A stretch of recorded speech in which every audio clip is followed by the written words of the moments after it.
He hates plastic plates and utensils. But he is a renowned construction genius, a man respected for his fine business skills, a man who has put a stamp not just in Thunder Bay, but in cities across this country. A man who is looked to by politicians and business leaders from all over the corners of the globe. Ladies and gentlemen, I give you Tom Jones. I can handle the fact that you're a liberal, but we're here to tell the truth. Sorry. A pillar of our society. A legendary race car driver. A man with many Mercedes.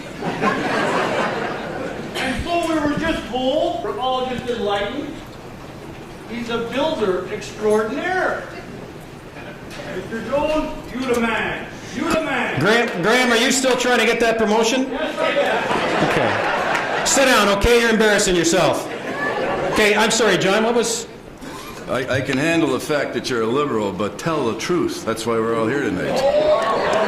Well, listen, I'm sorry, Tom paid me to say this stuff. And he paid us too, but I'll double it. Okay, give me $2. You got her. Okay, well, thank you very much. Streets. So the reporters from Fraser Klein News randomly selected people on the street to get their views. Now, their top newsman, Les Nessman, was unavailable, as he's in Mexico doing a sports article on legendary golfer Chai Chai Rodriguez. Has a little WKRP humor.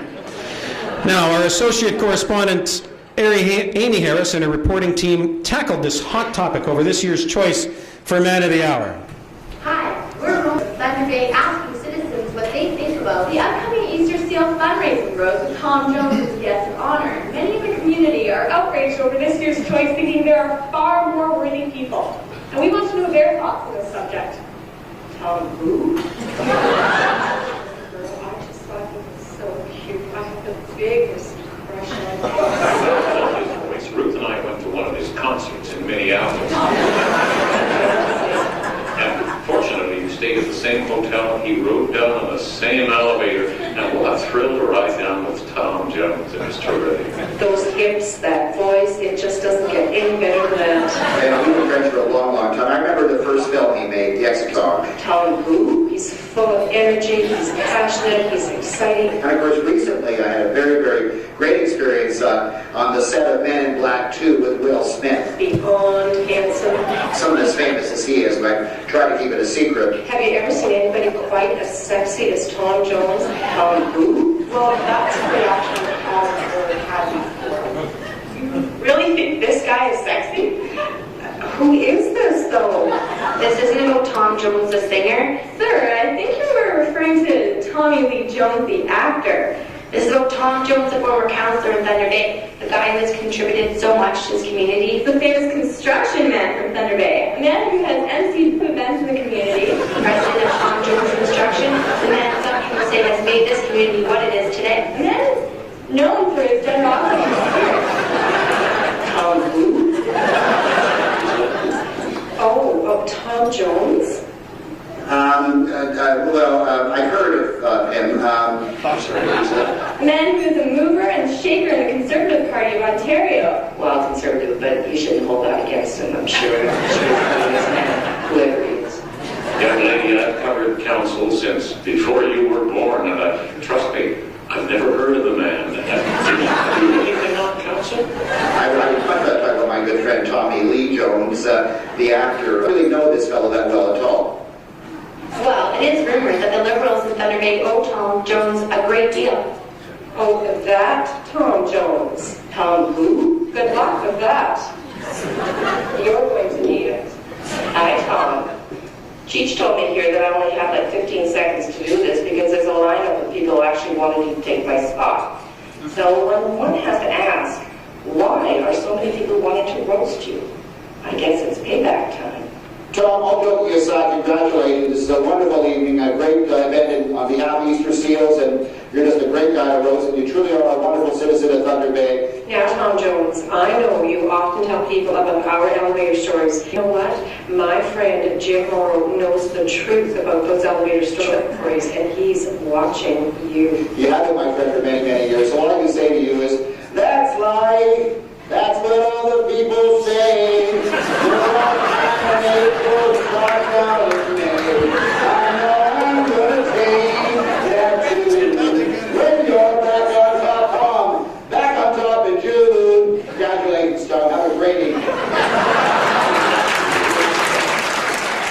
that's what the people... As usual, one of your less successful introductions delivered in your typical inadequate manner. The last 2 hours have been barely sufferable. Sitting there beside Mr. Moore, you only got him for an hour and a half at a time. He never shut up when he's down there. And John Erickson telling about the cases he'd seen won by others, and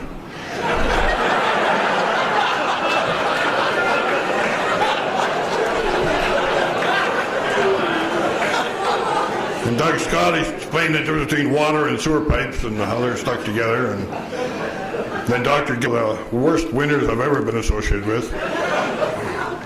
I submitted to a charitable Scrabble game once where Dr. Gilbert was involved, and I mistakenly spelt a very complex word in the American style as opposed to the English style.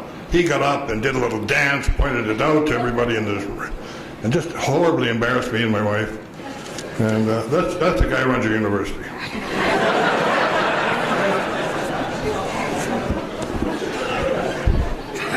I'm not really sure why I'm here tonight.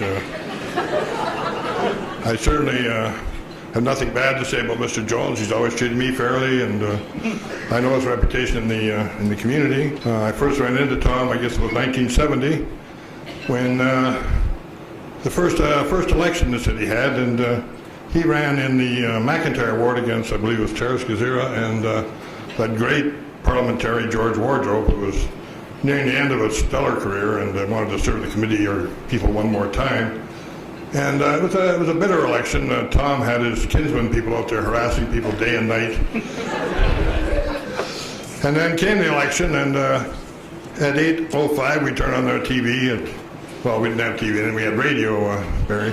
And the first results started to trickle in. And geez, McIntyre ward, I guess it was the first time, and it was a long, complex thing. They didn't really know how to count there, rural people. And that counts perhaps for Gertruga's win this time, but in any case, about 8:30, it came on. Ralph Parker was the guy then, if you remember Ralph, and he announced that in McIntyre ward, the first results were in, and surprisingly, the results were Tom Jones 72, and George Wardrobe 41, and Terrace Gazera 17, and that was quite a shock because George had been a cabinet minister and had, given a card to almost every resident in Thunder Bay at one time or another at the fair. And as the night went on, the same result kept coming up at 9, at 10, at 11. It was Tom Jones 42, George Wardrobe 47. And at 1 o'clock in the morning, that was the final result. We all went to bed shaking our heads on how this horrible miscarriage had occurred in McIntyre. And then in the morning, we woke up and heard the radio. And Ralph was on, he said, we have the final results in from McIntyre. It's George Wardrobe, 28,418, Tom Jones, 47. And what had happened, of course, was they'd counted the advanced poll, which was just overloaded by kinsmen. And Tom had taken that narrow 42-17 lead, and it was unfortunately the only thing they counted that time for McIntyre. So Tom finished a distant second, perhaps the worst electoral defeat handed anyone in the free world.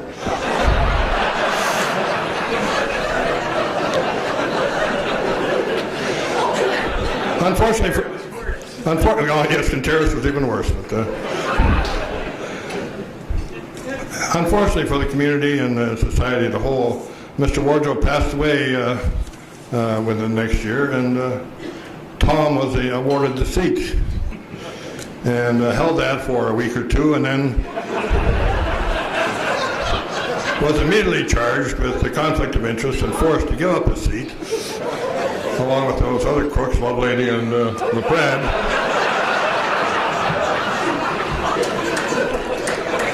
And Terrace was given the seat and served many, many years, successful years, and great years for McIntyre and for the city, and then went on to greater things in the province, and is to this, as far as I know today, gainfully employed down east someplace. So that was really my only connection with Tom. And as I said, I'm not sure why I end up being here. Normally, what happens is that the organizers phone the mayor's office and say, could you come and represent the city at this function we're having with Tom Jones. We're honoring Tom Jones for his years of service, months, well, weeks, days of service in the community. And would you come, Mayor? And well, the mayor, well, she knows Tom from way back, so she immediately refused. She doesn't want to be seen with Tom, particularly at a head table. I mean, so what happens then is that when the mayor turns it down, they ask, or the mayor's secretary then has to phone the alderman and see if our councillors, I guess, are now called thanks to Mary, and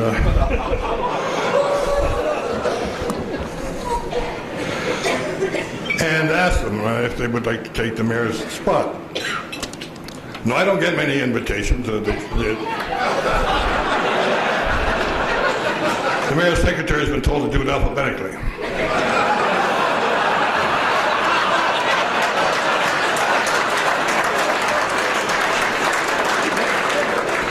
Now they phone Ian Angus.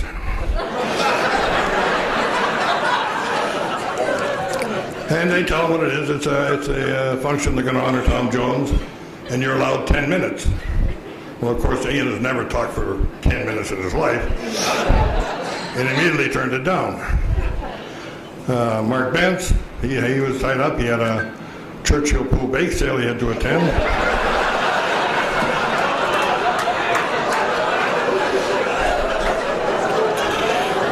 Gertuga, well, his name with the older kids. So.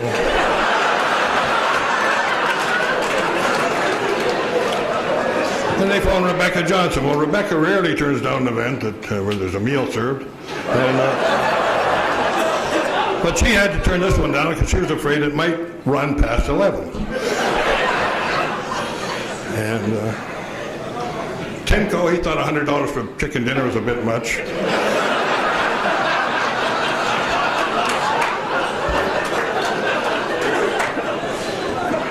Ryan Holmes said, no way, I've sat through one of Mauro's monologues before, and there's no way you're getting me to do it again. And Joe Vanderwees, he says, no, I've eaten at the Valhalla before, thank you very much.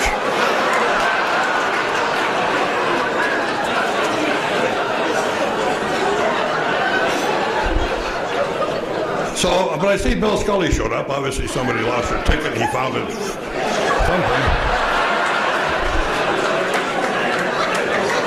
You see, there's not another soul at the table knows him, so obviously the ticket belonged to someone else. Bill doesn't like to spend $1 either. Anyway, here I am representing the city on behalf of Easter Sales, and I'd like to say to Erica and to Terry, and say I'll try to be a little serious. It's hard with my seatmates, but I would like to say that I enjoy being here tonight and meeting you all and talking to many of my old friends and new acquaintances. I'm sorry Carol couldn't be here. Carol's my wife, and she generally shows up at these events, but again, when I told her what it was, and she was kind of enthused until I told her what it was about, and she doesn't like Tom from way back.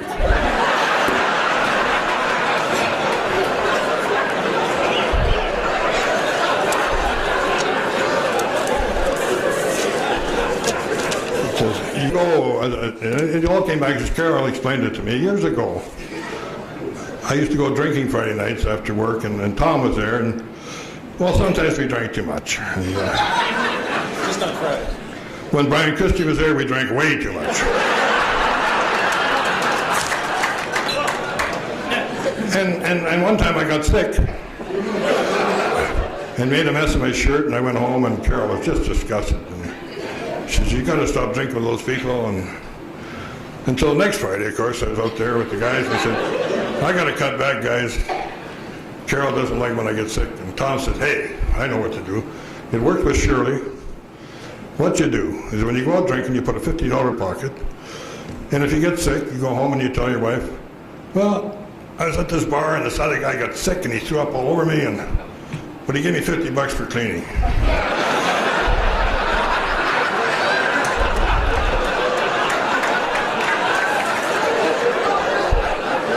So when you throw up and you go home and there's a $50 in the shirt and the wife's happy. When I say, and Shirley bought that, she says that's not all she bought, but well, there's a double-edged thing. So the next time I put a $50 bill in my shirt pocket and I went to the bar, and sure enough, it was one of those days when Christy was buying and Mick. We really got into it, and sure enough, Lupton came. And I went home and Carol was just disgusted. She says, what happened to you? I told you not to drink with that Jones. And I said, hey, it wasn't me, it was this guy at the bar. He got really stupid, and he threw up on me, but he gave me $50 to put in my shirt and to pay for the cleaning. Carol says, oh, I'll check it out. She went and she went to the shirt and says, hey, there's $100 in there. What happened? I says, oh yeah, he also soiled my pants.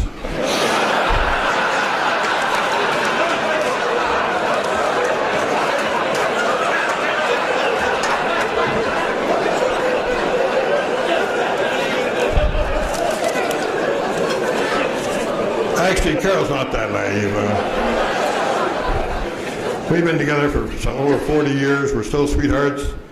She calls me babe, and I've always thought she was referring to the Sonny and Cher song until we went to the movie.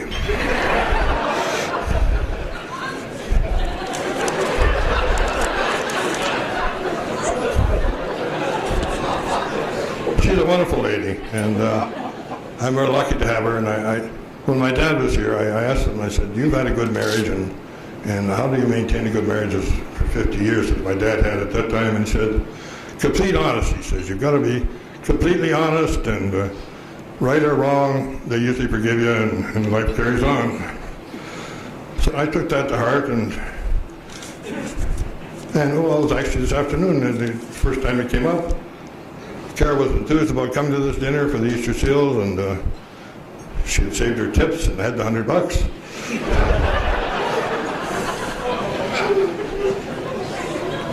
And she bought a new pantsuit to wear tonight.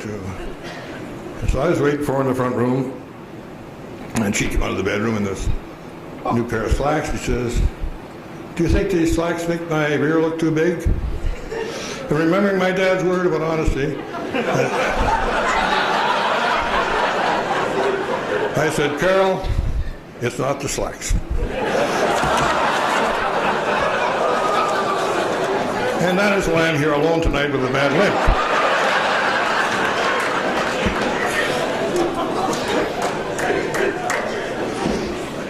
I don't know how many of you know Carol. She's a fine woman and remarkably good shape for the life she's led. No, I mean that in all honesty. She's a beaut. I mean, any man would be proud to be seen with her. And she's kind of proud of it, the way she works out. And she was at the doctor a couple of days ago, and well, I can't say what it was. He's a Chinese gentleman with an English name. But and she came home and said, you know what? The doctor said I'm in great shape. She says, I have the firm breast of a 20-year-old. And I said, well, did he? And he said, what did he say about your big fat ass? And then Carol says, he never mentioned you at all.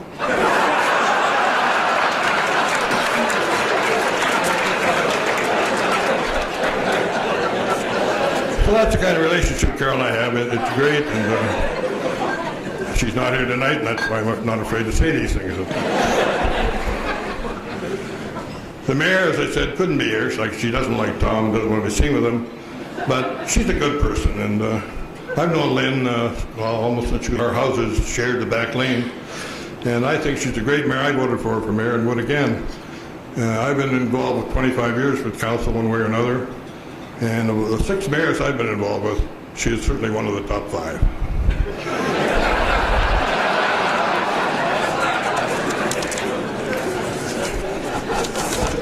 Now, Tom, people are making fun of you tonight, and it's called a roast. I won't have any part of that. I'm here to thank you for your years of service and your generosity to the community. And I'd like to make a small presentation on behalf of the citizens and council. And I have here, sit down. I have here a rare item.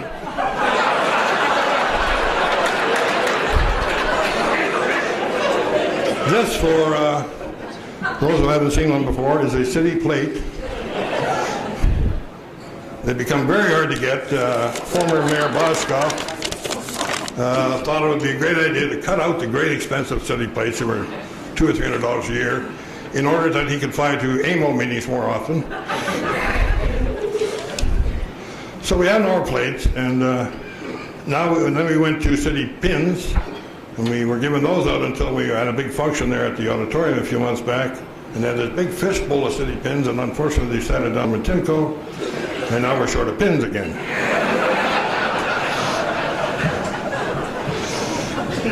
Now the only reason I have a city plate is that I was invited to attend a 50th wedding anniversary a week or so ago, and I took one of these rare plates out of storage and that in a scroll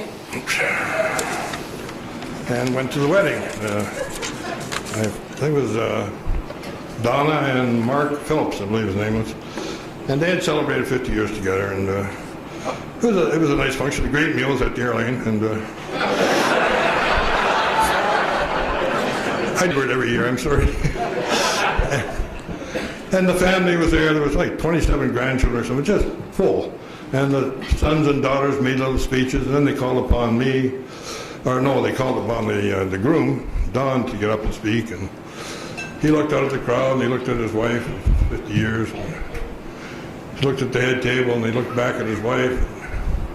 He looked at the head table, and he looked at the kids, and he says, you know, if I just pled guilty, I'd be a free man today.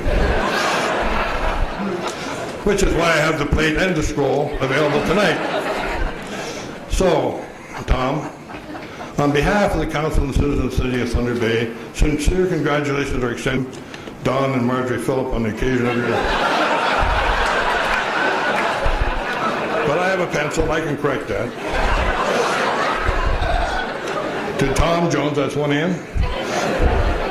On the occasion of, I don't know, on the occasion of your roast, I guess. Good enough? So if you'd come forward, I'd like to present you with the plate and scroll.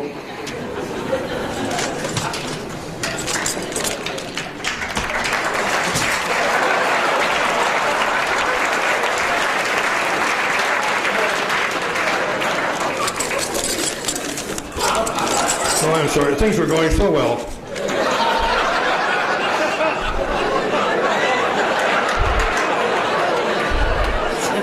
Can't be replaced. As I told you earlier, there are very few of them left, thanks to Councillor Boskoff. But Tom, in your dotage, you can get yourself a little tube of Pliabond and work on this. It'll keep you busy. And congratulations.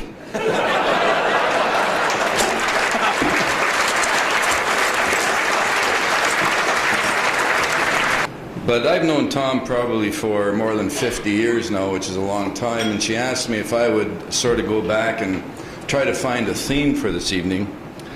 And I told her, you know, that's not easy, because having known him for all these years, I'm not so sure I know him that well at all. I know he's Irish, and I certainly know that Sigmund Freud, the Austrian psychologist, once said of the Irish that they are one race of people for whom psychoanalysis is of no use whatsoever. So of course, I didn't know where I could go from there, so I went to see my local philosopher, somebody who I rely on for good advice, and I said, you know, what do I do when I go up there on that night? And he says, well, John, he says, you know, we're all imperfect, and we all have imperfect pasts. And I didn't know what the heck that meant, and of course it's easy for Brian Christie to say that, isn't it? So what I did was, much like the survey that was done here tonight on the video, I had my staff go out to quite a few people who have known Tom over the years. For example, subcontractors who had to ask him for progress payments, things of that kind. And the question was, describe Tom Jones in 5 words or less. And here are the results. I haven't seen them yet, so we're going to have a look at this. Now, I'm told that by far, out of the first 40 responses, the most persistent and passionate answer was, Tom is a big... Oh, I can't read that last word. Let me just tell you that the last word is a male body part.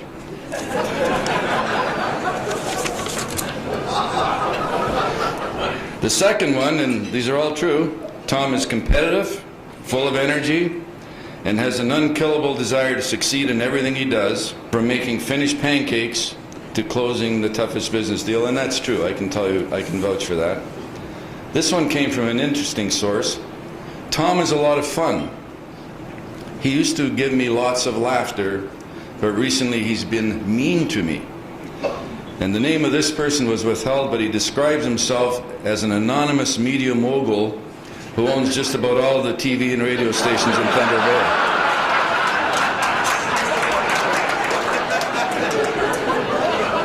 Whoever that is. Next one. And this sounds like it probably comes from his dinner companions, or the family as we call them. He always tells you what he's thinking, and he can be rather interestingly stupid depending on what the topic is. And the last one comes from deep within the Jones family. He wasn't breastfed when he came out of the womb. Whatever that means. So you can see it's a mixed bag, and you might be asking yourself, since you've known him that long, was he always like that? And I'm going to take you back to Cornwall Public School. And you know, there's a few guys out here who remember Cornwall. And I first met Tom there at Cornwall, and you have to understand what Cornwall Public School was. It was a breeding ground for criminals. And in fact, I know Alfie's out there. Alfie Petroni started his fortune representing Cornwall School graduates. And we like to say that many Cornwall School graduates went to Kingston, which means they either went to Queen's University or the Kingston Penn. Take your choice. Their outlook on life was narrow. They all walked to school. And one day, onto the schoolyard comes young Tom Jones. And you know, Swede Johnson used to always go over to Tom's place when he was looking for a progress payment, and he'd get the big speech. Tom, can I have my money? And he'd go, you know, Swede, I came off the boat with a wheelbarrow and a shovel, and times are tough, and Swede's been through that many times. But in fact, Tom arrived at Cornwall Public School by car on his first day. And I have to give you the description in my memory. Big head, curly hair, freckles, no neck, and here's the best one, short pants. Erickson, you're fired. How about that? Fired in front of 450 people, but you know, I feel this feeling coming on. And you might remember the words of Martin Luther King. Free at last, free at last. Thank God I'm free at last.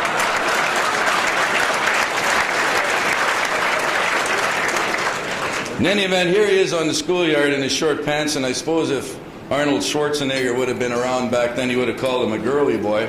And he walks onto the schoolyard, and he wasn't deterred by all these tough guys. And as you might expect, alleys used to be the game of choice, and Tom, as usual, had more alleys than everyone in the whole school. He talked more than anyone else at Cornwall School, and once he started losing his alleys in the game, he did what he's always done since then. He changed the rules. And this, of course, led to the next problem, and that was some of the guys didn't like his rules, so Tom pouted, gathered up his alleys to leave, but not before he punched the kid he was playing with right in the Irish schnauzer, as he'll tell you. And this is a fact. It's a fact. He was there for a grand total of 49 minutes on his first day at Cornwall School. And some of the lessons that he taught me that day was, if the rules don't bring you victory, change them. And better still, deal with those who disagree with you with force. Tom left Cornwall School shortly thereafter for Jumbo Gardens, and I next ran into him at Port Arthur Collegiate, where, from my perspective at least, not much had changed, except he was wearing long pants. The rest of us walked to school, but he drove a red and white Corvette. And I know Tom's always talking about setting records. You've heard him do that, and I do know that one record remains at Port Arthur Collegiate, which is that he probably recorded the most expulsions during his high school career than any other PACI student. But it's the way he did it. He always has this knack for the performance, and his expulsions were spectacular. He always made sure he was expelled in the afternoon when all of us were in our afternoon classes facing Red River Road, and you'd hear the Corvette wind up coming out of the parking lot, and he'd burn rubber all the way up the hill. And the teachers would normally say, well, there he goes again. Legendary. Lessons learned again from Tom in high school: don't let schooling get in the way of your education. If they're running you out of town, make it look like you're leading a parade.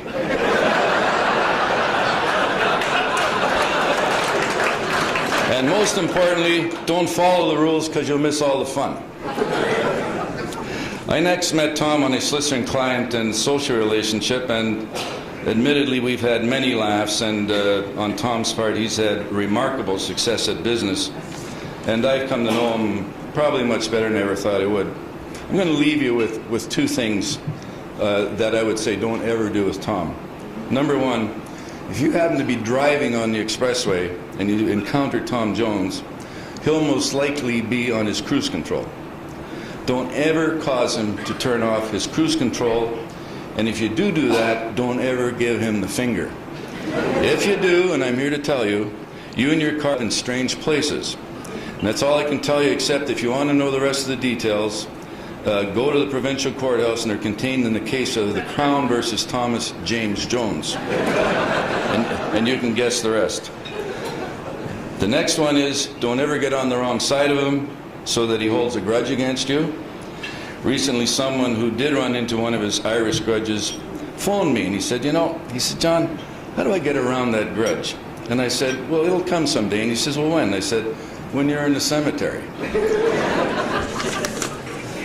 Larry Hebert's going to... Some trepidation. I come up here after now 2 lawyers and 1.5 politicians. I say 1.5 because John Erickson, many remember, did federal office, and I know against Robert Andrus. And election night, the CBC come on with a decision desk at 8:00:01 announcing that Robert Andrus had won, with one poll closed in Port Arthur. But the lawyers and politicians are men of words, and engineers are humble people and fall sometimes short in that area. You'll notice in the program there's only about 2 lines about me, and Councillor Waddington goes on for about 1.5 pages, and John Erickson says he's very important. But anyway, I'm here to, and Fred, who knows with Fred, he's hard to tell. Just don't play hockey with him, he cross-checks. I'm here to speak to Tom's success in the world of motorsport. As many as you know, Tom has competed in all kinds of motorsport: dirt track racing, ice racing, even Can-Am racing. But he's best known as a rally driver. Among other successes, he has a win in the Jamaica Rally and 2nd place finishes in the famous Shell 4000 and the Press On Regardless rallies, all FIA international events. He told us a few years ago that he was accepted as a member of the Canada Motorsport Hall of Fame. An impressive list, you say. But I've done some research into this, engineers always do, and I have to tell it straight because that's the way we are. And I've looked into this man's life, and I've come to tell you the rest of the story. Now, when he was very young, Tom noticed he became fascinated by race drivers. He looked at guys, like Jacques Villeneuve, and you notice the Jacques and guys like that, they sit very low in the car, and they're of small stature. Tom said, this is meant for me. I've got no neck, and I'm a bit of a short guy. He's vertically challenged. From that moment on, he pursued almost every form of motorsport. But I did find some blemishes in this man's career. First, the plaque. The Canada Motorsport Hall of Fame. Well, I watch TV a little bit, my wife will tell you. And I got entranced with the CSI stuff, you know, and all how they look into and investigate all these things. Amazing what they can tell. So I had some kind of background look at the plaque, and I noticed there was a burnishing on the plaque. It actually said, when he brought it into full relief, it was the Little Canada Motorsport Hall of Fame. Not quite what he advertised. So that made me wonder, so I continued on and did some more research, some of it based on personal experience. When I first came here, I was with the JCs, and we helped organize with the car club the ice race on Boulevard Lake. And Tom was by far the fastest in qualifying, but at the start, someone noticed that there was something wrong. He had twice the number of studs in his tires than the rules permitted. And Tom was pretty devastated. They placed him last, of course, for accusing him of cheating. You know, he wouldn't accept this at all. He said he was perfectly honest in this. It was all the fault of his Finnish mechanic, who had trouble understanding numbers in English. And to prove the point, he noted that his brother John also had twice the legal number of studs. Later in the season, the marshals discovered that his mechanic made another mistake. He'd inadvertently substituted aviation gas for the regular gas in his race car. I think it's about twice the octane. But now the rules didn't really anticipate that kind of aggressive competitive approach to the race. But some thought it might have fallen somewhat short of the traditional British sportsmanship kind of picture. So I looked even further. In the Jamaica Rally, he was second place. That's pretty impressive. I mean, that's a very high-speed event, world-class drivers from everywhere. And he won, actually, based on his fine performance in one stage. He was by far the fastest, and he had enough points there to win the overall event. But I found out he'd actually hit a tree just before the start of that stage, and his factory support team rushed out behind him and pushed him the entire length of that stage. The guy was a hell of a driver, and Tom was the fastest overall. Again, the rules didn't anticipate that kind of creativity, that edge that he always took with him. Then the Detroit Rally, now that I have personal experience with, because I entered that with my friend. He and I went in his family car, a Grumman, not known for its high-speed characteristics. Tom went with a factory Japanese car with 47 Japanese mechanics to every spare part you could imagine. And the first stage was in the park in downtown Detroit on Belle Island, very high-speed circuit. Well, we in our family car, with no help at all, we tied for first in that stage. Tom didn't do so well. He was also ran, and he finished well back despite these 47 mechanics. And but he overcame the setback. By the end of the event, which was 5 or 6 days, 3,000 miles, he finished second overall.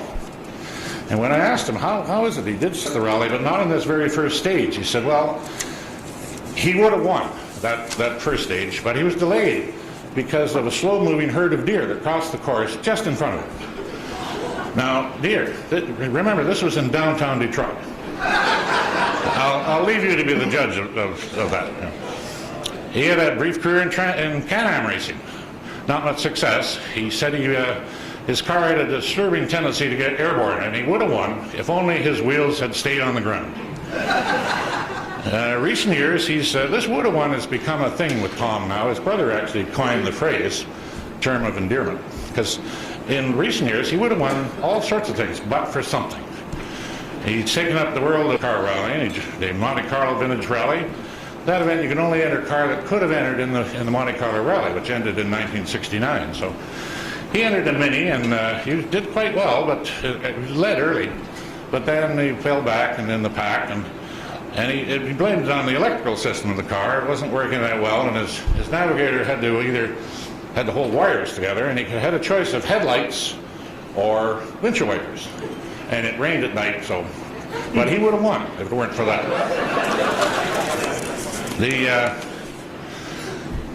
He gave up on this idea of driving old British cars, so he bought a 69 Plymouth Barracuda. Fits the rules. He spent a fortune rebuilding it from. It's got a gazillion horsepower, and now he was a serious contender. Now you got to remember, the rest of the competitors in this event are vintage car people. There was a 1928 Rolls Royce with handbrakes outside. Tom, it was a struggle, but he beat him. And he beat some of the others, and he said, you know, he would have won again if only his starter hadn't failed on the first night. So, but, you know, notwithstanding these minor setbacks, Tom remains in Canadian motorsport truly a legend in his own mind.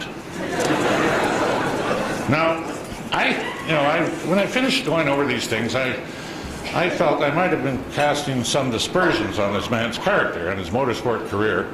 I've known him for the last 30 years. So there's someone here tonight that Tom has flown in, knowing he would speak well of him, who's known him for at least 50 years, and that's Gordon Watley. Gordon, I think you're in the audience. Come on up, and I understand Tom has a colorful background in more than motorsport, and maybe you could share that with us.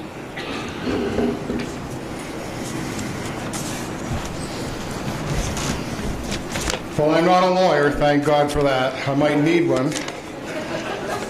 They confiscated all my pornographic photographs when I tried to get on the plane in Toronto. The fact that Tom gets mad and he gets even, that was stated earlier, well, I can attest for that fact from some scars that are neatly hidden by I still have hair. And Tom always lived by one of the other rules that someone forgot to mention, that rules are really made to be broken. I'm going to talk about Tom's BS time frame. For me, that is before Shirley. Some time ago, that's over 50 years.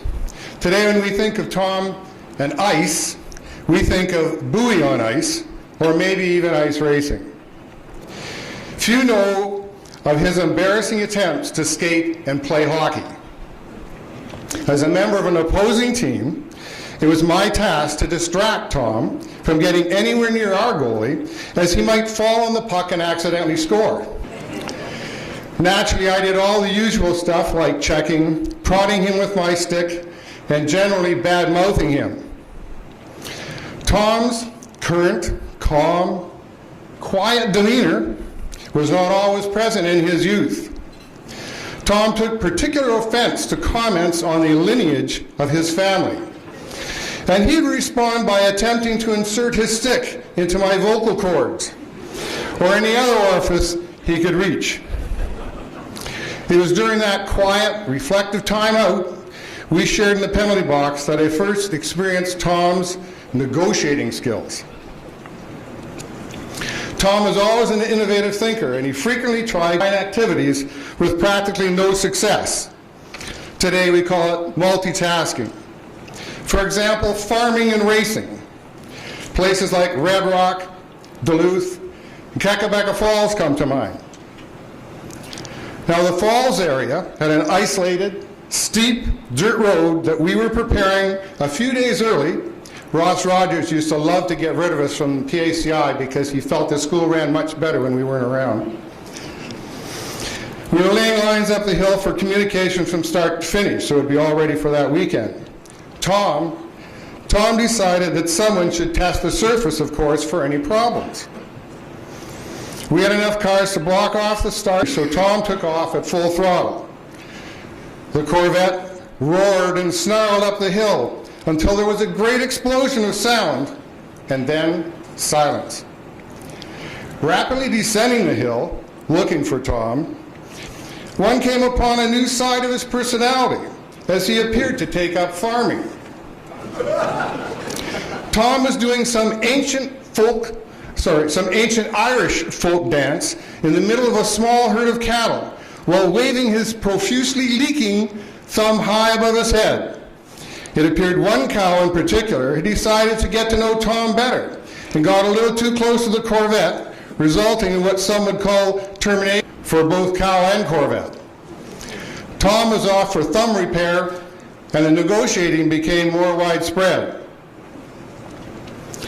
Tom's lack of skill at speed is not totally land-based, as he did take a run at setting up a hydroplane on Lake Shabandowan.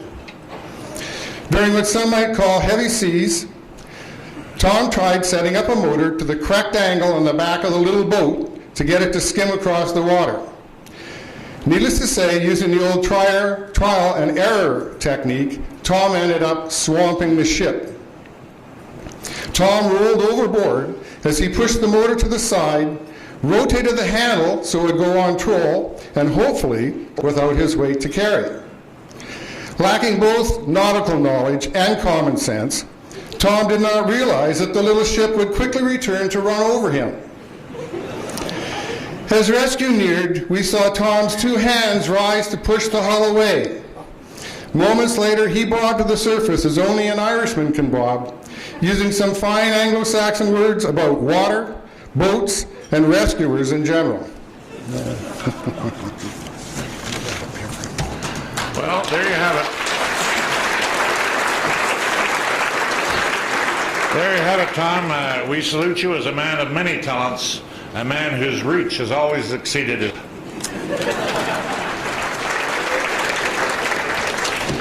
Thank you, gentlemen. Thank you, Doug. Doug's monitor. Good evening, ladies and gentlemen. You probably wonder why I'm here. I do. I came up with two potential solutions to that. One, as you've heard, Tom selected that, at least he nominated the people that would come up and roast him this evening. Either I'm one of only 4 who accepted the invitation from the Easter Seal Society, or I was nominated because he felt that I'd been in Thunder Bay for such a short period of time that I have nothing but good to say about it. Surprised.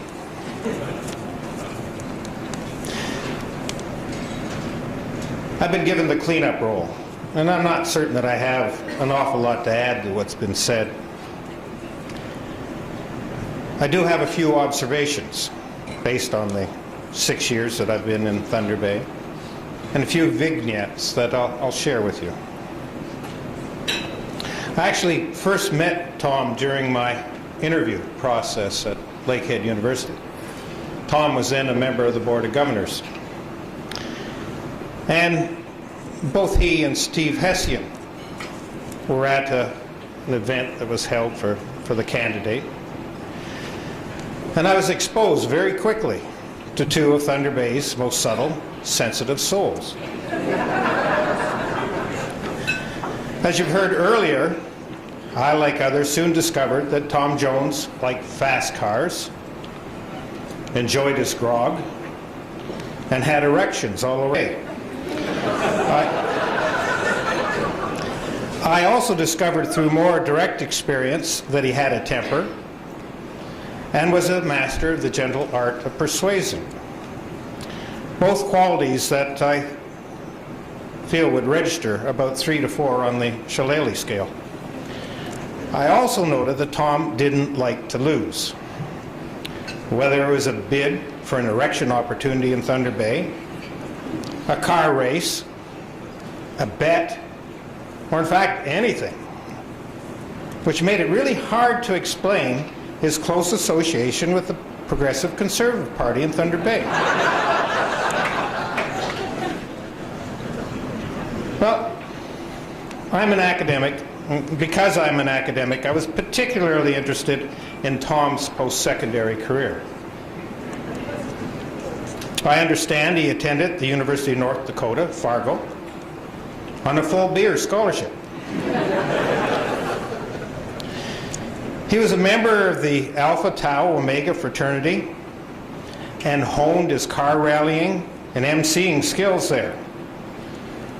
I'm not certain that's where the Toivu story started, but certainly that's where his emceeing started.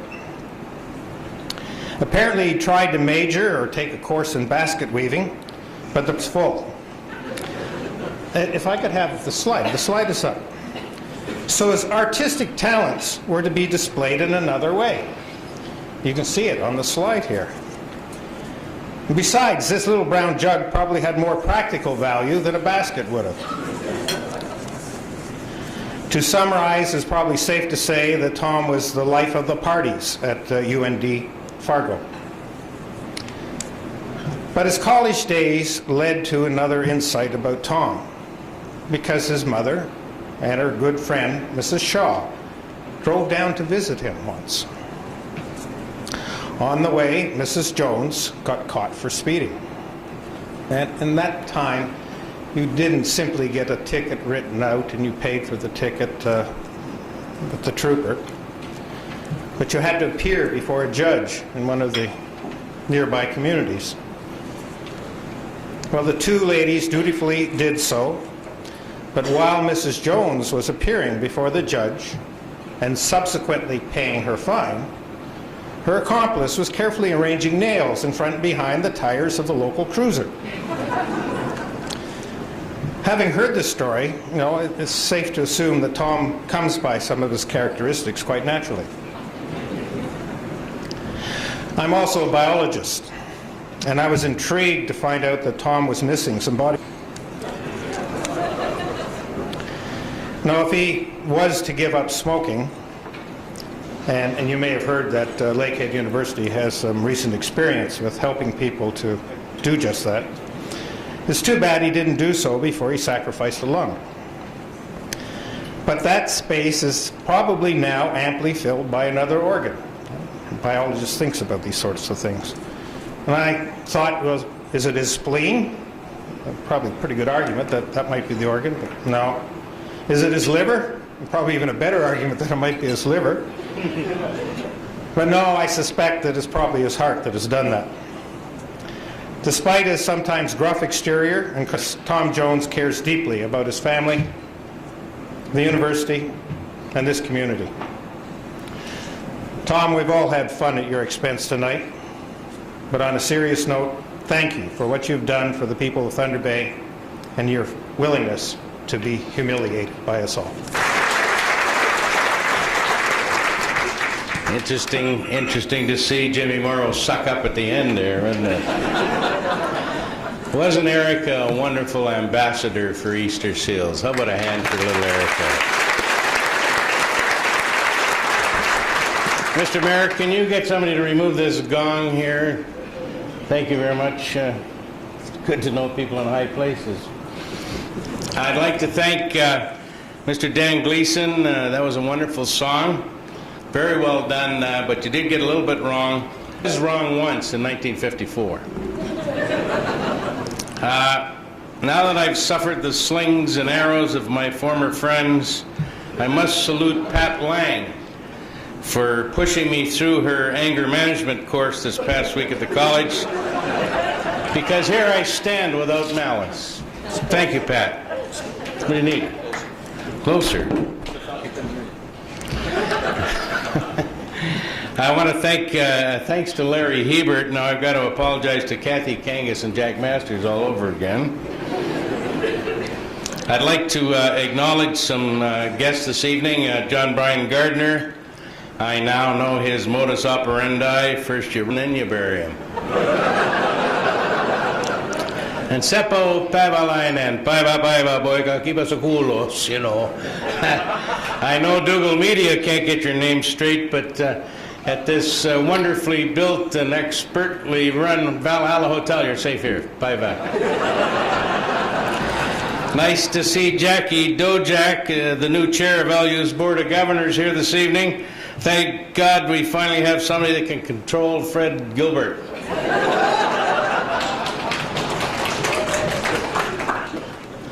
And Dr. Chris Allison's here, my doctor. And I'd just like to say that I'm not drinking tonight. You can clearly see this is Strale. Thank you for keeping me alive, doctor. Cheers.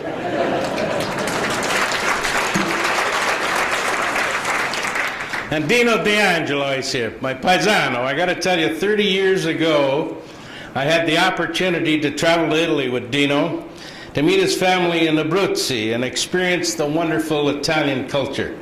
On the way back on the plane, Dino says, "Tom, it's a good time, but so expensive," he says.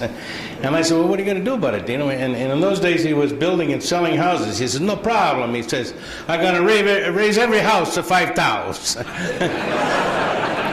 And he did. And he still sold them.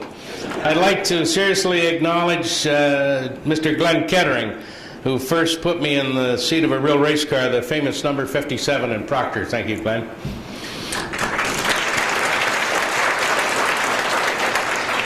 And the guy that really got me into it Mr. Louis Teixeira is here tonight, and he put me behind the wheel of the infamous Bobcat number 19. Thank you, Louis. And at that table, Billy Colosimo, who helps sponsor, Uncle Frank's helped sponsor just about all the Jones boys and their race cars. Thank you, Billy Colosimo. I'd like to also acknowledge Mr. Mauro Sr. is here this evening. The poor man has two sons in town. One a politician who says very little, and the other one who never shuts up. The poor man, he's got one MP, one MC, but no PCs.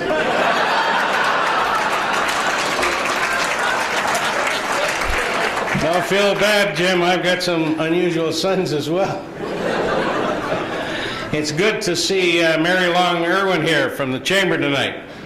I hear she just hired a new secretary, Maureen Walker Christie Wilson Anderson Smith. They'll catch on eventually. I noticed Fozzie Cox here tonight with her two boy toys. Well done, Foz. And it's really interesting to see Fred Still's boat goat, Mr. Colin Bruce, is here this evening. Nice hair, Colin. I hear you'll be gunning for Jim Moore Wannabe Award. That's the lowest sort of aspiration I've ever heard of before, but if you do go bald for the United Way, I'm sure everybody in this room would chip in just to see that. Good luck on that. Fred Still just says that you'll end up being the only bald wombat in the world.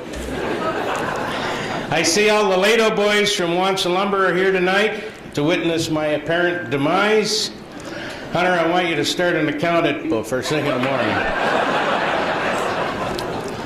I see Jack Mallon is here as well. He's better known at his coffee club as Chubby Wubby. Of course, that upsets Super Dave Douglas because that's been his nickname for years. And it's good to see Ron Saddington was here. Is he back? He was here. I was going to say, Ron, I'm hoping you're planning a major expansion on the hospital soon. The sooner the better. As you can see in the interim, I've had to take a second job to supplement my income. Gordy Crompton was just overheard saying, let me tell you this about that, this party's almost as big as the last one I had at the barn. And Tony and Tullio Provenzano were spotted during intermission selling parts to somebody in the washroom. Tony was overheard saying, listen, if we don't have it, you don't need it. Give me a sip of water. Right there. And now I get to the guys that supposedly roasted me. I'd like to tell Ken Wilson where he could put his bagpipes. And Mr. Watley, I suggest you pack your bags and get your ass back to Toronto where you belong. And of course, Alderman Waddington. Actually, you started out pretty, kind of went downhill from there. Mr. Waddington, Mr. Tactful himself. He talked about his lovely wife, Carolyn, and she is wonderful. The reason she isn't here is because she's working to support him at the moment.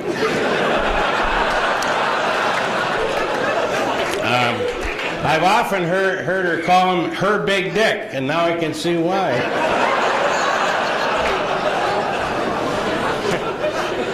And I already fired Erickson, so what am I going to do with him? But it totally mystifies me that the wonderful Margaret Thompson is sharing accommodation with a piece of work like that. And Doug Scott, no one signed wanted his resignation.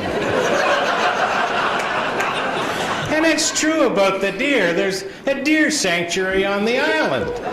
And the fast guys went through first, and the deer were all over the place. By the time he showed up, they were all dead. And then he calls me would have won. That's better than never won. Dr. Gilbert, as Conrad Black would say, you're an obvious schadenfreude.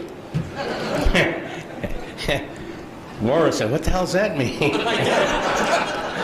Schadenfreude is somebody that obtained from the troubles of others, which you should know all about. Yeah.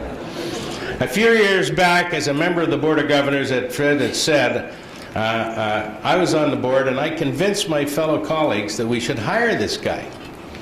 2 years later, when he made all those drastic changes up there, and the major revolution began to get rid of him, I led the fight to save his job. I don't know why he did that after what you did to me. But I must say, you as Cy Reitzel always says, no good turn goes unpunished. And I think you've proven that to me tonight.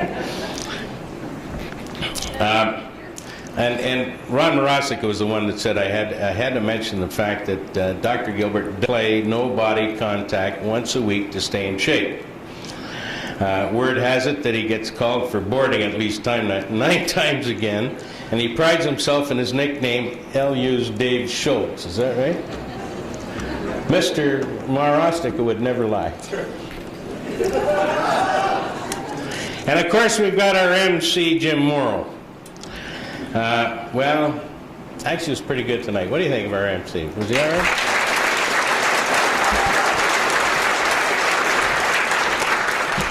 Well, he wasn't that good. I think you stick to your day job, you'll be all right. No. Now, with your indulgence, I would like to thank my family, most of whom are here right now. My parents for bringing me into this world, but even more importantly, bringing me to this great country way back in 1947.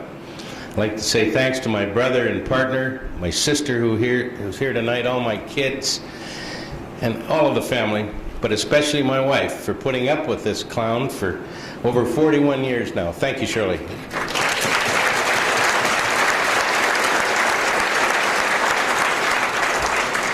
I'd like to say thanks to the Easter Seal Society for all the fine work they do in assisting children with physical disabilities. Thank you, John Brian Gardner, for your leadership and your dedication.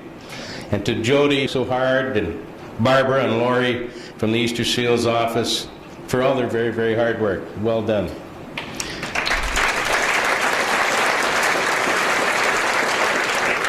I got to thank my own gals from the office and my brother for not screaming that he couldn't get any work done this week. I got to thank Wendy, Kim, and Debbie for their donation of time and effort. And I especially want to thank each and every one of you here for being here. As Jody has just informed me, thanks to every one of you, we've brought in over $50,000 tonight. Thank you very much.